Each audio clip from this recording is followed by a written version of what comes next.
लाओ से अगला सूत्र कहते हैं, उसे देखें फिर भी वह अनदिखा रह जाता है, इसीलिए उसे अदृश्य कहा जाता है। उसे सुने फिर भी वह अनसुना रह जाता है, इसीलिए उसे अश्राव्य कहा जाता है। उसे समझें फिर भी वह अछूता रह जाता है, इसीलिए उसे अस्पर्शनीय कहा जाता है। इस प्रकार वह अदृश्य, अश्राव्य और अस्पर्शनीय हमारी जिज्ञासा की पकड़ से छूट जाता है और वह अप्राप्य बना रहता है। चलिए अब इस सूत्र को गहराई से समझते हैं। उसे देखें फिर भी वह अनदिखा बना रहता है। जो भी उसे देखने की चेष्टा में लग जाते हैं वे बहुत जल्दी अपनी ही किसी कल्पना पर समाप्त हो जाते हैं। आंख आकार पर टिक जाती है, लेकिन जब तक आंख निराकार पर टिकना ना सीखे तब तक उसका कोई अनुभव नहीं हो सकता जो परम रहस्य है। तब तक जो भी हम जानेंगे वे हमारी ही बुद्धि की आकृतियां होंगी, हमारे ही खिलौने। चाहे राम हो या कृष्ण, चाहे उन्हें हम कितने ही पूज्य मान लें, वे हमारे मन की सीमा के भीतर ही होंगे। जब तक मन किसी आकार को पकड़ सकता है तब तक वह उस तक नहीं पहुंच सकता जो निराकार है, इसीलिए उसे अदृश्य कहा जाता है। उसे सुने फिर भी वह अनसुना रह जाता है। इस जगत में सब कुछ सुनाई पड़ता है, हर वस्तु की ध्वनि होती है, हर वस्तु की तरंगें होती हैं, लेकिन परमात्मा की कोई ध्वनि नहीं होती। उसे कहीं से भी पकड़ा नहीं जा सकता। क्या है उसका संगीत? उसे सुनने का उपाय क्या है? एक ही उपाय है कि जब धीरे धीरे कान सब सुनना छोड़ दें, सारी ध्वनियां मिट जाएं। एक घड़ी ऐसी आए जब कान निर्वाक हो जाए, कोई ध्वनि सुनाई ही ना पड़े, केवल शून्य रह जाए। तब जो सुनाई पड़ेगा वही है जो सदा से अश्राव्य है, जिसे कभी सुना नहीं गया। श्वेतकेतु अपने घर लौटा सब शास्त्र पढ़कर। पिता ने पूछा, तूने वह सुना जो अश्राव्य है? श्वेतकेतु गर्व से भरकर आया था। समस्त वेदों का ज्ञाता था, लेकिन यह प्रश्न सुनते ही ठहर गया। उसने कहा, ऐसा कोई शास्त्र ही नहीं था। जो कुछ पढ़ा वह तो सुना जा सकता है। शास्त्रों को श्रुति और स्मृति कहा गया, जो सुना जा सके और याद रखा जा सके, लेकिन परमात्मा शास्त्रों में नहीं हो सकता क्योंकि वह अश्राव्य है। पिता ने कहा, वापस जा, तूने जो सीखा वह व्यर्थ है। उससे आजीविका तो मिल सकती है, यह जीवन नहीं। ब्राह्मण तू तभी होगा जब उसे सुन सके जो सुना नहीं जाता। श्वेतकेतु वापस गया। उसने अपने गुरु से कहा, आपने कहा था जो जाना जा सकता है वह सब बता दिया, लेकिन मेरे पिता ने मेरी सारी विद्या व्यर्थ सिद्ध कर दी। उन्होंने पूछा, जो जाना नहीं जा सकता उसे जाना। गुरु ने कहा, मैं वही बता सकता था जो बताया जा सकता है। कहने से उसे कैसे कहा जा सकता है जिसे सुना ही नहीं जा सकता? श्वेतकेतु ने कहा, अब मेरे लिए घर लौटने का कोई उपाय नहीं जब तक कि मैं उसे न सुन लूं। गुरु ने कहा, फिर ऐसा कर, इन गायों को लेकर गहन जंगल में चला जा। जब तक ये 1000 ना हो जाएं, तब तक लौटना मत। श्वेतकेतु ने पूछा, वहां करूंगा क्या? गुरु ने कहा, गायों की चिंता करना और अपनी चिंता भूल जाना, स्वयं को भूल जाना, बस इनकी सेवा करना, और जब ये 1000 हो जाएं, तब लौट आना। श्वेतकेतु चला गया। वर्षों बीत गए, रातें आईं और गईं। वह तारों को देख सो जाता, सूरज को देख जाग जाता। कोई संवाद ना था, कोई खबर नहीं, बस गायों की कोरी खाली आंखें थीं। वह खुद को भूलता गया। फिर कठिनाई आ गई। गायें 1000 हो गई, लेकिन श्वेतकेतु को गिनती का ख्याल ही न रहा। तब गायों ने स्वयं कहा, श्वेतकेतु, हम 1000 हो गए, अब वापस लौट चलो। वह लौट आया। जब गुरु के आश्रम में प्रवेश कर रहा था तो गुरु भागे हुए उसे गले लगाए और कहा, अब पूछने को कुछ नहीं बचा, अब तू अपने पिता के पास लौट सकता है। श्वेतकेतु ने पूछा, आपको कैसे पता चला कि मैंने सुन लिया वह जो सुना नहीं जा सकता? गुरु ने कहा, मैंने देखा 1001 गायें आ रही हैं। गुरु ने उसे देखा, उसकी आंखों में शून्यता थी। वह स्वयं भी एक गाय जैसा हो गया था। और गुरु ने कहा, अब कुछ कहने को नहीं है, तू जा सकता है। श्वेतकेतु अपने गांव की ओर बढ़ा। उसके पिता ने खिड़की से उसे आते देखा। उन्होंने अपनी पत्नी से कहा, अब मुझे भाग जाना चाहिए। श्वेतकेतु ब्राह्मण होकर आ रहा है। अगर वह मेरे पैर छुएगा तो बड़ी कठिनाई होगी, क्योंकि मैं अभी ब्राह्मण नहीं हुआ। मैंने अभी नहीं सुना वह जो सुना नहीं जा सकता। पिता पीछे के दरवाजे से भाग गए। श्वेतकेतु ने घर में प्रवेश किया।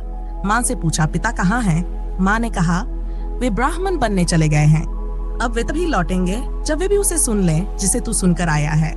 जो अश्राव्य है वह उस दिन सुनाई पड़ता है जब कान सब ध्वनियां छोड़ देते हैं। जो अदृश्य है वह उस दिन दिखाई पड़ता है जब आंखों में सब दृश्य खो जाते हैं, जब सारे सपने मिट जाते हैं। सत्य उसे मिलता है जिसकी आंखों में कोई चित्र नहीं बनते, कोई स्वप्न नहीं उभरते, जिसकी आंखें कोरी और खाली हो जाती हैं। लाओ त्से आगे कहते हैं, उसे समझें फिर भी वह अछूता रह जाता है। समझने की कोशिश करो और वह छूट जाता है। उसे पकड़ो और वह हाथ से फिसल जाता है। जितनी मुट्ठी बांधते हो उतना ही वह मुट्ठी के बाहर हो जाता है। जैसे हवा, अगर मुट्ठी खुली है तो हवा उसमें समाई रहती है, लेकिन जैसे ही मुट्ठी बंद करते हो हवा बाहर निकल जाती है। यही समझ का स्वभाव है। हमारी बुद्धि की मुट्ठी जितनी बंद होगी उतनी ही जकड़न होगी, उतना ही तनाव होगा। जिनको हम समझदार कहते हैं वे अक्सर तने हुए होते हैं, क्योंकि उनकी बुद्धि एक मुट्ठी की तरह बंधी रहती है। वे हर चीज को पकड़ना चाहते हैं, समझ लेना चाहते हैं, लेकिन जितना जोर से पकड़ते हैं उतना ही कम समझ पाते हैं। अज्ञानी और ज्ञानी में यही फर्क है। अज्ञानी की मुट्ठी बंद होती है, वह ज्ञान को पकड़ कर रखता है। ज्ञानी की मुट्ठी खुली होती है, वह बहने देता है, स्वीकार करता है। एक खुला हाथ सारी हवा को महसूस कर सकता है, लेकिन बंद हाथ के भीतर की हवा भी निकल जाती है। अगर तुम उसे पकड़ना चाहोगे तो केवल अपनी मुट्ठी ही तुम्हारे हाथ में रह जाएगी।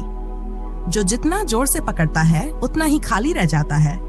अज्ञानी के पास केवल शब्द बचते हैं, लेकिन ज्ञानी खाली हाथ होता है और इसलिए सब कुछ उसी के पास आ जाता है। समझने की कोशिश में हम क्या करते हैं? जब कुछ नया सामने आता है तो हम उसे उसी भाषा में डालने लगते हैं जो हमें पहले से ज्ञात है। यही हमारी समझ की प्रक्रिया है। हम अज्ञात को ज्ञात की भाषा में अनुवाद करने की कोशिश करते हैं। विज्ञान भी यही करता है। विज्ञान कहता है दुनिया में दो चीजें हैं, ज्ञात और अज्ञात। अज्ञात जिसे आज नहीं तो कल जाना जा सकता है, लेकिन धर्म कहता है तीन चीजें हैं, ज्ञात, अज्ञात और अजने, जिसे जाना ही नहीं जा सकता। विज्ञान कहता है जो अभी अज्ञात है वह कल ज्ञात हो जाएगा, लेकिन धर्म कहता है कुछ ऐसा भी है जो सदा अजन्य ही रहेगा। यही झगड़ा है धर्म और विज्ञान में। विज्ञान मानता है कि सब कुछ जाना जा सकता है। धर्म कहता है कुछ चीजें हमारी बुद्धि के परे हैं जिन्हें कभी भी पूर्ण रूप से जाना नहीं जा सकता। हमारी चेतना कितनी सीमित है। एक अफीम की गोली खाओ और तुम्हारा जानना खत्म। सिर पर एक पत्थर लगे और सब अंधेरा। इस इतनी छोटी सी चेतना से हम अनंत को जानना चाहते हैं। अगर कहा जाए कि सिर्फ 5 मिनट एक जलते दीपक की लौ पर ध्यान रखो तो भी यह कठिन होगा। ध्यान कहीं और भाग जाएगा, विचार दौड़ने लगेंगे। 5 मिनट तक लौ पर स्थिर नहीं रह सकते और पूरे ब्रह्मांड को जानने चले हैं। हमारी चेतना लहर की तरह है, एक क्षण के लिए उठती है और अगले ही क्षण विलीन हो जाती है। इस छोटी सी चेतना से अनंत सत्य को कैसे जाना जा सकता है? लेकिन क्या धर्म कहता है कि जानना असंभव है? नहीं। धर्म कहता है जब तक जानने की चेष्टा है तब तक जानना असंभव है।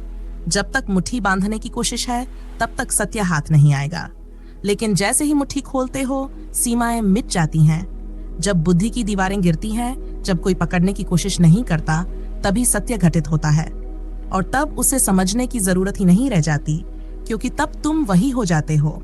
उसे समझें फिर भी वह अछूता रह जाएगा। जानना घटित हो जाएगा, समझ भी आएगी, फिर भी यह ख्याल साथ रहेगा कि वह अस्पर्शित रह गया। संत कबीर ने कहा है, मैं खोजते खोजते खुद खो गया। खोजने की प्रक्रिया ही ऐसी है कि उसमें खोजने वाला मिट जाता है। तो जब खोजने वाला ही मिट जाएगा तो छुएगा कौन? ये बड़ी अद्भुत घटना है कि कभी भी किसी साधक का ईश्वर से मिलन नहीं हुआ, क्योंकि जब ईश्वर सामने होता है तो साधक खो जाता है, और जब तक साधक होता है तब तक ईश्वर सामने नहीं होता। साधक की होने की जो व्यवस्था है, अहंकार, मैं, वही तो बाधा है। एक व्यक्ति ने रामकृष्ण से पूछा, मैं क्या छोड़ दूं कि परमात्मा को पालूं? रामकृष्ण ने कहा, और कुछ छोड़ने से नहीं चलेगा, तुम्हें खुद को ही छोड़ना पड़ेगा। वह व्यक्ति घबरा गया, स्वयं को कैसे छोड़ दूं? मैं तो अपने साथ ही पहुंच जाऊंगा। रामकृष्ण मुस्कुराए, यही कला सीखनी पड़ेगी।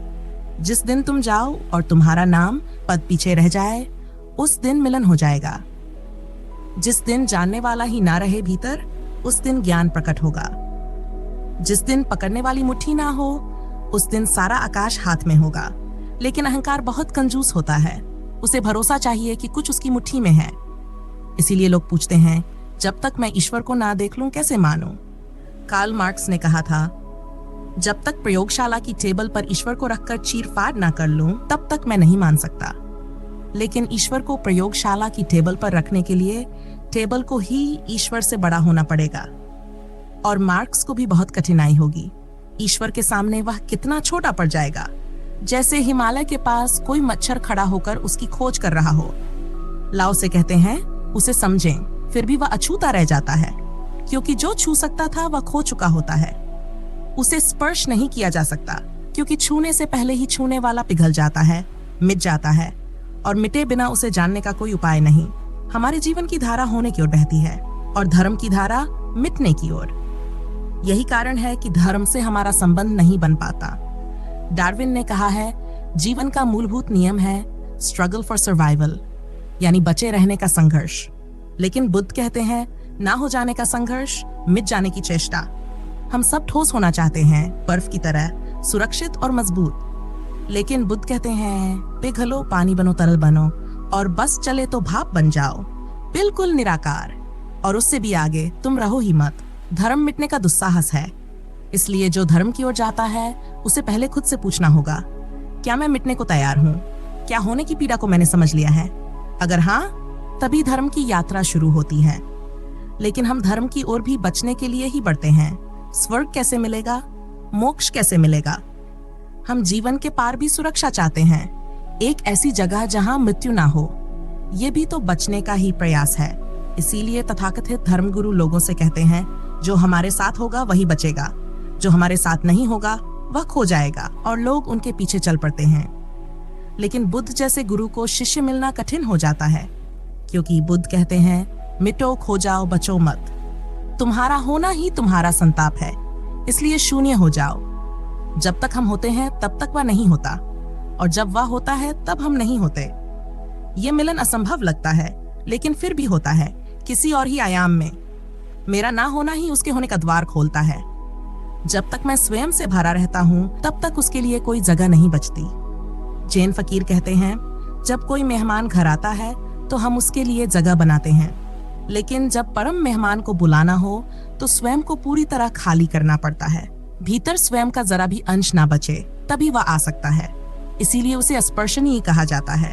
वह अदृश्य, अश्रावी और हमारी जिज्ञासा से परे है।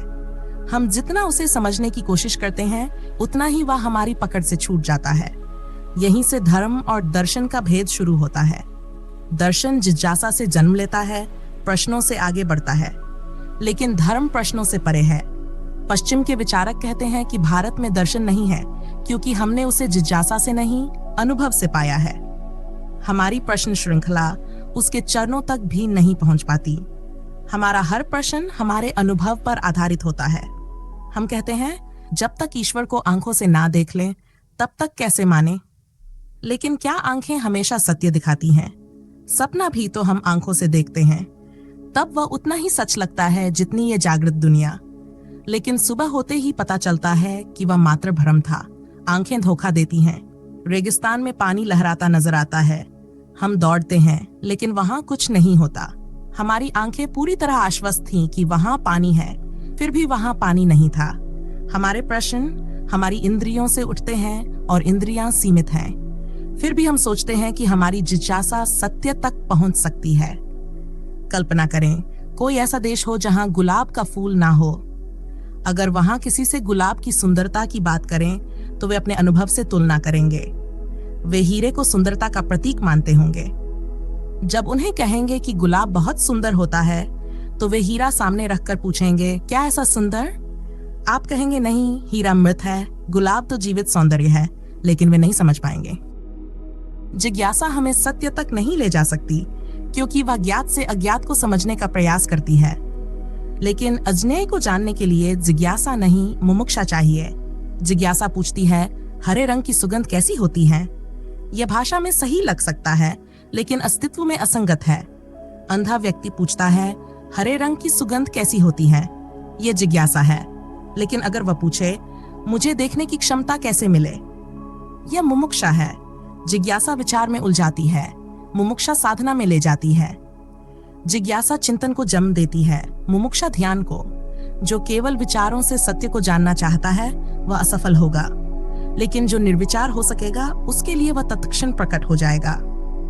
तो इस वीडियो को यहीं तक रखते हैं। आशा है आपको ये चर्चा अच्छी लगी होगी। ऐसी ही और वीडियोस के लिए हमारे चैनल को सब्सक्राइब जरूर कर ले। धन्यवाद।